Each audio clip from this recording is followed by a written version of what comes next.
Hello and welcome back to Super Smash or Pass. Today, we're going to be taking a look at Insomniac Games' old mascot, Spyro the Dragon. Now, yes, back way long ago, before I was born, Spider-Man was not the biggest title Insomniac had put out and was not the game everybody was talking about. No, many years ago, that was Spyro the Dragon. A trilogy that followed the Crash Bandicoot trilogy by Naughty Dog, obviously, and kind of became the second mascot for Sony and the PlayStation. Now, Spyro, of course, started off, like I said, in his original trilogy on the PlayStation, but much like Crash Bandicoot, after those 3 games by Insomniac Games, it opened up into a multi-platform series headed by Universal Studios. So the first game after the Insomniac trilogy was Spyro Enter the Dragonfly in 2002 on the Gamecube. Now this was the first Spyro game for anyone who wasn't on a PlayStation console. And it's okay. After Enter the Dragonfly, Spyro's A Hero's Tale came out in 2004, also on the Gamecube as well as some other consoles. And then after this, Universal decided they needed to reboot the franchise and give it a whole shake-up and gave us a new trilogy. The Legend of Spyro trilogy came out in 2006, 2007, and 2008 for the Gamecube and the Wii, and it's different. It's very different than the other games in the series. And then, of course, in 2011, we got yet another shake-up to the Spyro series in the formation of the Skylanders. And Skylanders has been going on continuously since 2016. It's kind of taken a break, and the series, we don't really know if it's going to return or not at this point, but it's been on just about every platform since 2006, including the Wii, the Wii U, 3DS, the Switch. It's been on everything and anything. And of course, at least the first one, Spyro was a major character in, and has become less important in time, but has appeared in all the Skylanders games. So it's very important to put him into that. There's also been multiple handheld titles, going back even before I think Enter the Dragonfly.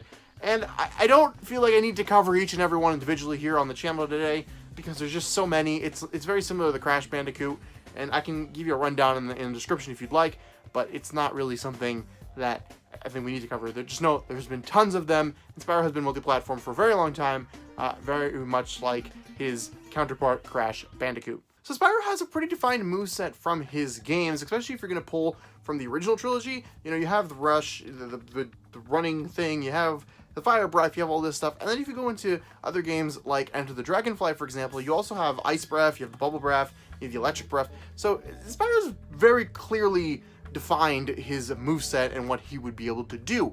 Now, again, this is another character that'll probably suffer a little bit from platformer syndrome, but the fact that he's a dragon and does different things than someone like Mario or Spyro, you know, of course, being on 4 legs instead of 2 is a big help as well. And I think he'll be a little bit more defined and set out from that. Not as much as like Shantae, for example, but more than a character like Crash. And I think his Final Smash will have to pull from the super power-up Gates thing that they did in the original Spyro trilogy, giving him either the Super Flame Breath or the Super Charge, maybe a mixture of the two, so like the Super Charge will be what he has to hit you with on the stage, and then it'll go to a Super Flame Breath cutscene for his actual Final Smash. Again, there are probably better things you could pull from, but I kind of want to stick more to the original Insomniac Games approach to the character, because the other games, I think, lost a little bit of who Spyro was. And if we kind of see the same thing with Pac-Man or Mega Man or Sonic, they all kind of age back to their more original, more true appearances that fans really care about, and not stuff like the Ghostly Adventures or like Sonic Unleashed or that kind of a thing. So I kind of want to keep his moveset more based on the Insomniac Games titles, maybe pulling a little bits and bobs from his other appearances, but keeping more with that, of course. As for assist trophies, Hunter the Cheetah is obviously the most reoccurring character, I think, and it should be. Maybe Sparks could also be an assist trophy, but I feel like Sparks would have to be incorporated in Spyro's model, because Sparks always is following around Spyro. So Hunter would probably be the assist trophy here. There's also characters like the Professor or Moneybanks and all these other characters that it would be really funny to see. Maybe the Sorceress or Ripto or Nasty Nork. But I think Hunter probably represents the series better than some of those other characters. Now, if you'd asked me a couple years ago, or during even before, I guess during even the Wii U hype cycle, if Spyro would be coming to Smash Brothers, I'd probably tell you no. The first thing that comes to mind is, Well, why would they go with Spyro over Crash Bandicoot? And I know that we shouldn't really be looking at a character and be like, well, no, you can't be in here because of a character. But it's just honestly the comparison you need to draw, because Crash is in a very similar space, and they've always kind of been compared to one another.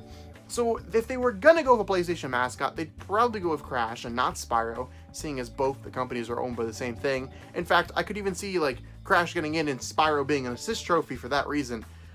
But after Skylanders, that really changed, because Skylanders was a phenomenon, right? Skylanders was one of the biggest things to happen in gaming in a very, very long time, and it was everywhere, and it was inescapable.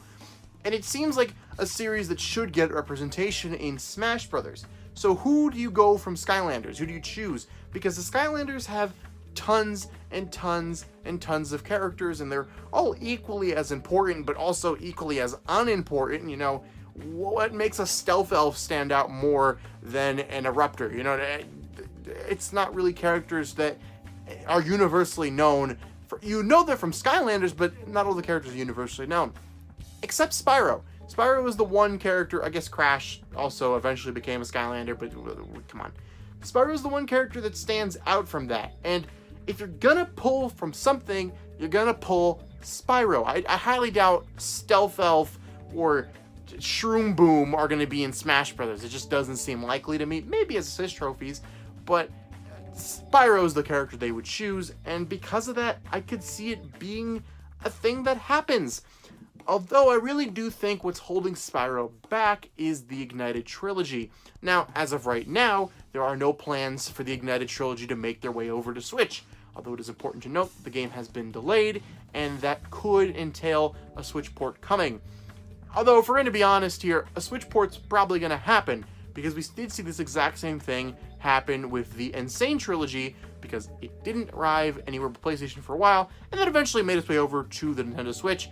This will probably happen with the Ignited Trilogy as well. Probably just need more time to figure out how to get it running on the Switch, because it's a different console than some of the other consoles out there. So, my verdict for Spyro is a little bit different than other characters, because I don't think Spyro will be in the base game. I don't think that's going to happen even a little bit. It doesn't seem that the cards are right. Even with Skylanders being such a big game, he doesn't seem like the kind of character you pull out for the base game. You know what I mean? It's like having Ryu in Smash Brothers instead of Mega Man. It would just be a little strange. Ryu obviously is in the game and deserves to be in the game in my opinion, but if you got to just Ryu and not Mega Man, I think people would have scratched their heads a little bit, whereas opposed to choosing Mega Man and then Ryu as DLC made a lot more sense. So I think Spyro will be a DLC character, because let's not kid ourselves, Smash DLC is going to happen. So he'll get the verdict of Super Smash Bros.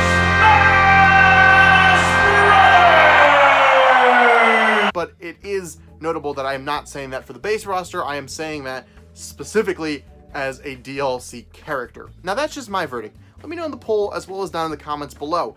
Is Spyro better left forgotten in the realm of Skylanders, or is it time for this purple dragon to remake an appearance in the modern age of gaming? Remember to like, comment, favorite, subscribe, do all that fun stuff down below, and we'll see you guys next time. Bye-bye.